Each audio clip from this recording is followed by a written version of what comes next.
This is Lance! At sa gabing ito, nandito tayo ngayon sa may high street and may nakita tayong cute doggies! Hawak pa natin yung drug index natin.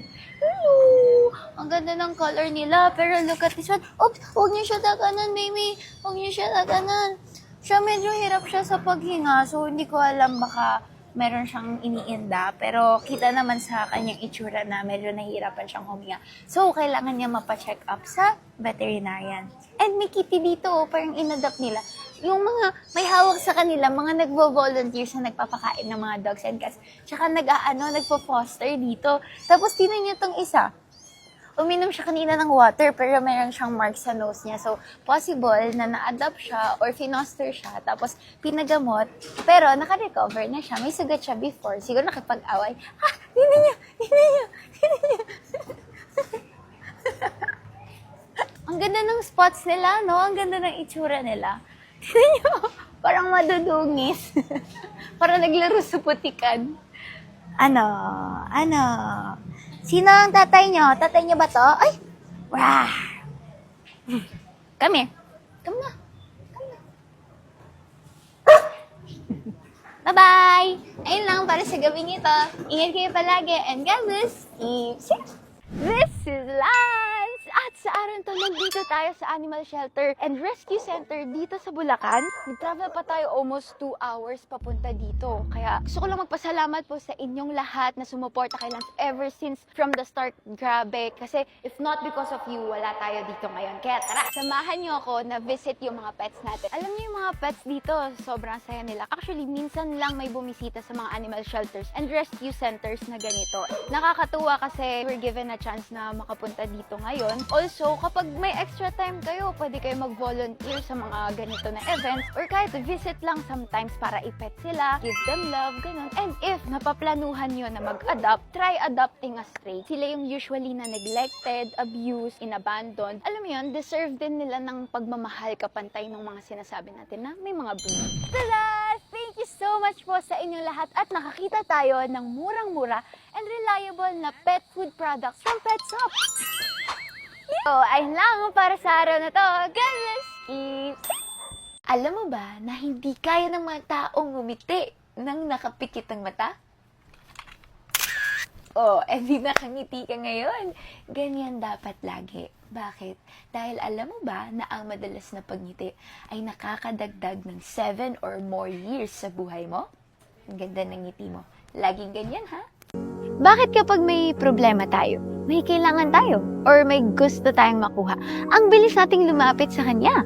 Pero kapag napagbigyan na tayo, masaya na tayo, o nakuha mo na yung gusto mo, nakakalimutan mo ng magpasalamat.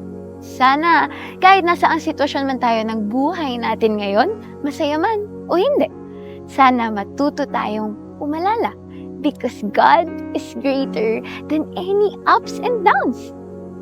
What if yung pinaka-worst na nangyari sa buhay mo ay siya palang best thing na nangyari para sa'yo? I know, hindi ganun yung pakiramdam mo, no? Losing that important job na pinapangarap mo or losing something or someone na sobrang mahalaga sa buhay mo. Pakiramdam mo everything was falling apart, na parang lahat mawawala sa'yo. But guess what? Nangyari yung mga yon hindi para parusahan ka. It happened to protect you, to redirect you, at para i-upgrade ka sa mas mahalagang path or mas magandang path. Minsan, kailangan alisin sa buhay natin yung pakiramdam na almost na sana para magkaroon tayo ng space sa mga bagay na talagang para sa atin. Kaya, magtiwala ka because God knows what He's doing. Uy, grind na. Good job. Tama yan. Keep going. Kung di dahil sa'yo, hindi higinhawa ang buhay ng mga corrupt officials. Gusto mo gusto na SUV? Ay, dito ako kasi ito po yung angulo niya. Yan. Angle niya. 1, 2, 3. 1, 2, 3. Let's slide! At sa araw na to, alam mo ba ang isang gamit na hindi mawala sa bag ko? Palagi kong dala ay ang laptop. Kayo rin ba? Bilang isang estudyante at nagko-content creation na rin, meron tayong mga schoolworks, case presentation, at thesis. Sa hapon naman, gumagawa tayo ng mga scripts at nag-edit na rin ng content.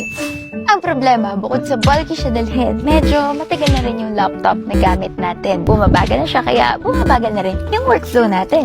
Bilang busy ang person, kailangan natin pabilisin at padaliin ang mga ganap natin. Kailangan natin ng maliit, magaan, at mabilis na laptop. Mabilis magbukas. At yung tumatagal, hindi katulad ng relasyon nyo. Ay, iba pala yun.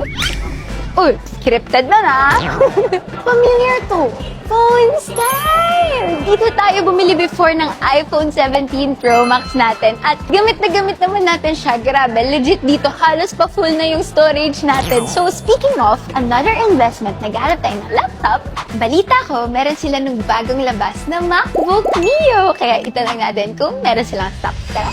Good morning, ma'am! Hi, ma'am. Ma'am, tanong ko lang po, meron po kayong stocks ng MacBook Neo? Yes, ngayon? ma'am. Meron po tayong stocks ng MacBook Neo. 256, ma'am. Meron tayong blush, citrus, then silver. Silver. 512 po. Meron tayong silver. Yung citrus, ma'am, nabili na kahapon. Wow, okay. Pero silver po, may 512 pa. Apo. Okay, perfect. Bala ko po kasi silver silver yung phone natin. Pwede po malaman yung price, no?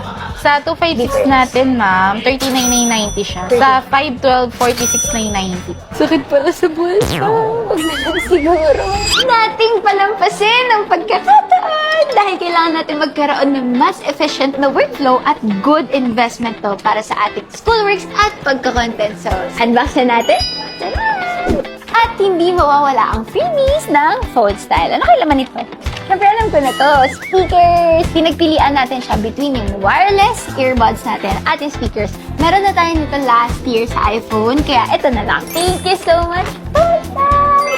Ito na, punta na tayo sa laptop. Grabe. Unbox na natin siya. Paano ba to? First time ko mag-unbox ng laptop na Apple. Minsan, okay lang naman talagang gumastos. Basta, makakatulong siya mapabilis yung mga gawain mo. So, for this one, laptop to, and magagamit talaga natin siya everyday. Kaya, open na natin. Ay, tigas pala. Huy, kita ka na yung silver na MacBook Neo. Ang ganda niya! Silver! Sa mga magtatanong pa lang kung paano yung payment method natin. Very flexible naman yung payment method nila dito. Available siya 12 months to pay, 0% interest. Meron din silang 24 months to pay, 0% interest. So, sa experience ko naman, yung 36 months to pay ng phone natin, SRP naman siya. And dito din, sa 12 months, on selected banks ha. Open na natin. Wow, saktong-sakto yung size niya. Tada! Tingnan mo, baliktad pa rin siya. Ang gaan niya lang. Tsaka manipis. Tada! Thank you so much. Happy buy na naman. Sobrang tuwa ko dun sa iPhone natin na nagagamit natin pang vlog ngayon. Magagamit din natin to pang schoolwork and pagko-content. Ayan na! So, habang sineset up natin to, imagine, pagkatapos natin mag-script writing, mag-shoot lang tayo sa iPhone natin, and then, i-airdrop na lang natin sa laptop. Sobrang laking tipid sa oras yung makukuha natin. At lalo na, sunod-sunod yung trabaho natin. Okay na okay talaga siya. Thank you so much, Phone Style, for my second purchase. At saka hindi kayo mahihirapan humanap ng Phone Style store dahil last year, 50 plus stores yung meron sila nationwide. But now, meron na silang 97 stores nationwide. Tada! Na-set up na natin! So yan, na-excite tuloy ako lalo. Gandang investment talaga nito, lalo na sa field na ginagalawan ko. Thank you po! Ayun, excited na ako. I-testing na natin, i-edit itong video na to gamit ang ating bagong MacBook Neo. Ay, alam mo na, para sa araw na to, let's keep! This is Lance! At sa araw na to, let's talk about the 3 a.m. zoomies. Alam niyo ba that cats are crepuscular? Ibig sabihin, pinaka-active sila sa gabi at madaling araw. Kaya kung may insomnia ka, perfect roommate ang pusa. Dahil gising din sila during twilight hours sa gabi at early in the morning or dawn. Ayan lang muna para sa araw na to. God bless! Keep